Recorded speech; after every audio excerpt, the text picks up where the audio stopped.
পেঁয়াজ খাই, এটা আবার আশ্চর্যের ব্যাপার, এমন কথা তো জালাল আমি শুনি নাই। আমার বাবার জন্য শুনছি না। ছেলে একবারে ভালো, কোন ছেলে কোনো স্পট পাইবেন না, কোনো কিছু না, কিন্তু মধ্যে মধ্যে আবার সেনা চুরো খায়। এটা আবার কিরকম কথা?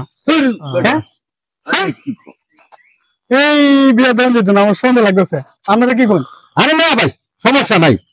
আরে আপনারে আমি একটা কথা বলি শুনেন, ছেলে যে সময় পেঁয়াজ খায় এ সময় কিন্তু সেনাচুর খায়। হ্যাঁ, এটা আবার কোন কথা?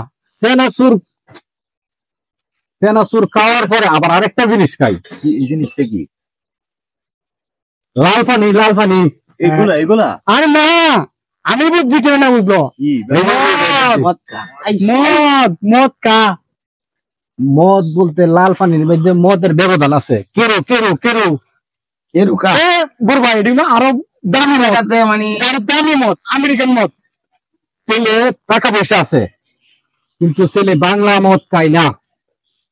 এমন কথা আমি শুনি নাই। ছেলে ভালো বিয়ে দিতে পারেন, কোনো সমস্যা নেই, ছেলের কোনো দোষ নেই।